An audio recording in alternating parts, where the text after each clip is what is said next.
नमस्कार, परम आनंद आयुर्वेद में आप सबका स्वागत है। आज का वीडियो जो है हमारा वो है नस्यम के ऊपर। हमारे चैनल पे नस्यम से रिलेटेड आपको और भी वीडियोस देखने को मिल जाएंगे जिसमें नस्यम क्या है और नस्यम से क्या लाभ होता है, इन सब का वर्णन किया गया है। आज की वीडियो में मैं आपको बताऊंगी कि आचार्य चरक जी ने और आचार्य वाग्भट जी ने नस्यम के बारे में क्या कहा है और नस्यम के लाभ क्या क्या हैं और किन रोगों में उन्होंने इसका उपयोग बताया है। आज मैं इसके बारे में बताऊंगी आपको। तो सबसे पहले हम अष्टांग हृदय की बात करते हैं। अष्टांग हृदय में आचार्य वाग्भट जी ने इसका वर्णन सूत्र स्थान में किया है। 20वें अध्याय में पहले श्लोक में ही उन्होंने इसका वर्णन किया है। तो आइए देखते हैं कि उन्होंने नस्यम के बारे में क्या कहा है। तो सबसे पहले उन्होंने जो फर्स्ट श्लोक है उसमें उन्होंने कहा है कि उधर्व जत्रु विकारेषु विशेषानस्य मिष्यते नासा ही शीर्षो द्वारम तेन यापे हंति तान। यानी इसमें उन्होंने बेसिकली जो इसका मतलब है वो ये है कि आपकी जो ये आप इसको जो भी कहते हैं कॉलर बोन या फिर जो भी इसको जत्रीय अस्थि भी कहते हैं, तो इसके ऊपर से यानी गर्दन से लेके सिर तक, अब इसके बीच में आपकी जो भी आते हैं, गर्दन है, आपकी नोज है, आपके आँख है, आपकी कान है, आपका सर है, इससे रिलेटेड अगर कोई भी समस्या होती है, इन सभी अंगों में अगर कोई भी समस्या होती है तो इसमें नस्यम बहुत ही कारगर सिद्ध होता है। इसमें श्लोक में एक लाइन है नासा ही शीर्षो द्वारम। उसका क्या मतलब है कि नासा यानी आपकी नाक और शीर्षो यानी सिर, तो ये जो नाक है ये बेसिकली सर का द्वार कहा जाता है। तो अगर इन सभी अंगों में कोई भी प्रॉब्लम होती है तो जो नस्यम है अगर आप वो करवाते हैं तो उसमें बहुत ही लाभ होता है।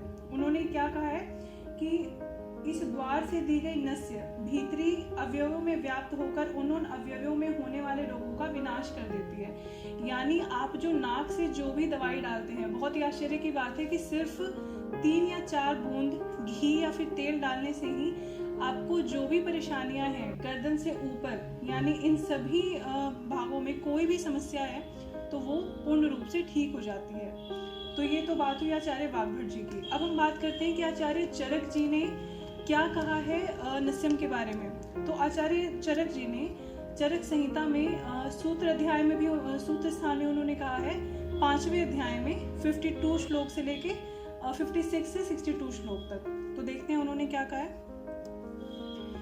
उन्होंने सबसे पहले कहा है कि वर्षे अणुतैलम च कालेषु त्रिषु नाचरेत प्राविट शरद वसंतेषु गत मेघे नभस्थले नस्य कर्म यथा कालम यो यथोक्तम निषेवते न तस्य चक्षुर्ण घ्राणम न श्रोत्र मुपयन्ते न स्यु श्वेता न कपिला केशा शम श्रोणी वापुना न च केशा प्रमुच्यन्ते वर्धयन्ते च विशेषता मन्या स्तंभ शिर शूल मर्दिता हनु संग्रह। यानी बेसिकली उन्होंने इन श्लोक का जो मतलब है वो ये है कि जो व्यक्ति बेसिकली सबसे पहले तो उन्होंने यहाँ पे अणु तेल का विशेष प्रकार से उपयोग बताया है नस्यम में, और इसके साथ ही साथ उन्होंने नस्यम के लाभ भी बताए हैं। तो जो सबसे पहला श्लोक है कि वर्षे अणुतैलम च कालेषु त्रिषु नाचरेत प्रावट शरद वसंतु गत मेघे नभस्थले। यानी जो व्यक्ति, वो महिला हो, पुरुष हो, बच्चे हो, जो स्वस्थ होते हैं वो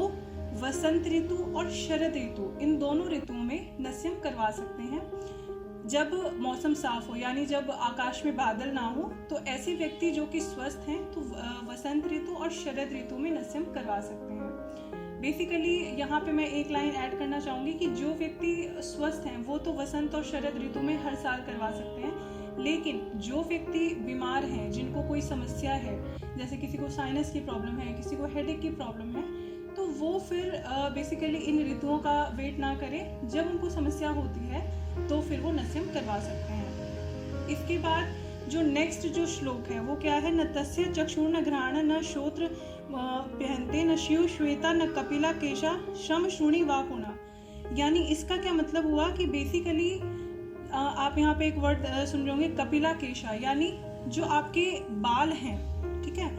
अब हम जो आचार्य वाग्भट जी ने क्या कहा था कि उदर्व जत्रु यानी जो इससे ऊपर गर्दन से ऊपर के जो जितने भी रोग होते हैं तो वो ठीक हो जाते हैं नस्यम से। तो वैसे ही आचार्य चरक जी ने भी कहा है कि गर्दन से ऊपर सिर तक। अब आप इसमें देखिए कि बाल भी सम्मिलित होते हैं ना, आपकी दाढ़ी आती है, मूंछ आती है, उसके अलावा आपके जो सर के बाल हैं, तो ये आजकल बहुत एक समस्या आ गई है कि ये बहुत जल्दी पकने लगे हैं, सफ़ेद होने लगे हैं, या फिर झड़ने लगे हैं, है ना, या फिर जो इनकी ब्लैकनेस है वो कम होने लगी है।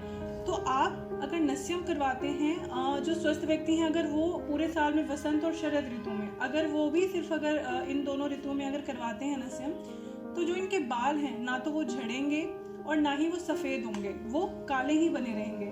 तो ये भी एक इसका बहुत ही सुंदर सा वर्णन किया गया है यहाँ पे, और इसका एक महत्वपूर्ण लाभ बताया गया है। इसके बाद क्या बताया गया है कि कौन कौन से रोगों में इसका वर्णन है। तो रोग के लिए तो उन्होंने बहुत सारे श्लोक बोल रखे हैं। तो बेसिकली रोगों में उन्होंने ये बताया है कि सर से संबंधित अगर कोई भी समस्या है आपकी, जैसे कि बहुत सारे लोगों में आपने सुना होगा कि बेसिकली आजकल स्ट्रेस बहुत है, वो वर्क स्ट्रेस है या फिर पर्सनल लाइफ का स्ट्रेस है, तो उसकी वजह से क्या होता है कि जो हेडेक है वो बहुत ही कॉमन हो गया है। आजकल छोटे छोटे बच्चों में भी हेडेक की समस्या आने लग गई हैं। तो फिर अगर किसी को परमानेंट हेडेक रहता है, या फिर आपको नींद नहीं आ रही है, या फिर बेसिकली उन्होंने यहाँ पे टॉर्टियोकोलिस, इसमें क्या होता है कि जो छोटा बच्चा होता है, जो शिशु होता है, उसको बचपन से ही क्या होता है कि उसकी गर्दन मूव करती है और फिर वो एक साइड टिल्ट हो जाती है। तो इस समस्या के लिए भी आप नस्यम करवा सकते हैं, क्योंकि क्या वर्णन है कि गर्दन से ऊपर वाले रोग, तो बेसिकली आपका जो नेक भी इन्वॉल्व है ना, तो ऐसी समस्याओं में भी आप नस्यम करवा सकते हैं। इसके अलावा अगर किसी को जैसे फेशियल पैरालिसिस है, यानी जैसे आपने सुना होगा कि किसी का हाफ साइड जो फेस है वो क्या होता है कि उसमें पक्षाघात, यानी वो रुक गया है, या फिर वहाँ पे जो सर्कुलेशन है वो नहीं हो रही है। इसके अलावा अगर किसी को हमेशा ही प्रॉब्लम रहती है सर्दी जुकाम की, उसे आप सर्दी जुकाम बोलिए या फिर साइनस बोलिए, आप जो भी अपनी भाषा में आप समझते हैं। उसके अलावा जैसे किसी किसी का जो ये वाला एरिया होता है, जॉ लाइन, ये किसी किसी की लॉक हो जाती है, तो बेसिकली उसे लॉक जॉ भी कहते हैं, ठीक है। उसमें क्या होता है कि उसको मूवमेंट में पेन होता है या फिर अकड़ जाती है वो। इसके अलावा अगर आपका सर, जैसे आपको कई बार आप कंप्लेन करते हो कि ऐसा लग रहा है कि हमारा सर का नस फटने लगा है, इसमें कंपन हो रही है, तो आपकी जो भी ये बेसिकली यहाँ पे वेन्स हैं, आर्टरीज हैं, अगर इसमें भी कुछ प्रॉब्लम हो रही है, जो भी ये सिराएं हैं, इसमें अगर कोई प्रॉब्लम हो रही है आपको, तो आप नस्यम करवा सकते हैं। बेसिकली इन शॉर्ट आचार्य चरक जी ने और आचार्य वाग्भट जी ने, इन दोनों ने क्या बताया अपनी संहिताओं में कि अगर उधर्व जत्रु, यानी बेसिकली गर्दन से लेके सर तक, ये जितनी चीजें इन्वॉल्व हैं, आपकी नेक है, आपके दोनों ईयर्स हैं, आपकी नोज है, आपकी आईज है, आपका हेड है, अगर इनमें कोई भी समस्या है, आपको कान में दर्द हो रहा है, आप तब भी नस्यम करवा सकते हैं। अगर आपको नोज से संबंधित समस्या है तो आप नस्यम करवाएंगे ही। अगर आपको आईसाइट की प्रॉब्लम है, आपको आंखों में स्ट्रेस पड़ रहा है, या फिर आपकी आईसाइट बहुत वीक हो गई है, या फिर उसके अलावा आपको हेडेक है, आपके बाल पक रहे हैं, बाल बहुत झड़ रहे हैं, तो इन सभी समस्याओं में आप नस्यम करवा सकते हैं। तो आज की वीडियो में सिर्फ इतना ही। मैं आप सबसे बस यही कहना चाहूँगी कि अगर आपको कोई समस्या है और वो बेशक से अभी अभी शुरू हुई है, तो आप उसको इग्नोर मत कीजिए, क्योंकि आप जितनी जल्दी समस्या का उपचार करवा लेंगे तो उतनी जल्दी समस्या आपकी ठीक हो जाएगी। तो जिन समस्याओं की मैंने बात करी है, या फिर अगर आपको गर्दन से ऊपर के भाग में कोई भी समस्या हो रही है, तो आप नस्यम करवा सकते हैं। और अगर आपको हमारे यहाँ चिकित्सक से कंसल्ट करना है तो आप हमारे सेंटर पे भी आ सकते हैं, नहीं तो हमारे दिए गए नंबर पे आप व्हाट्सएप कीजिए या कॉल कीजिए, आपसे संपर्क हमारे चिकित्सक कर लेंगे। और आज की वीडियो में सिर्फ इतना ही। अगली बार फिर मिलती हूँ आयुर्वेद से जुड़े कुछ नए तथ्य लेकर। तब तक के लिए धन्यवाद।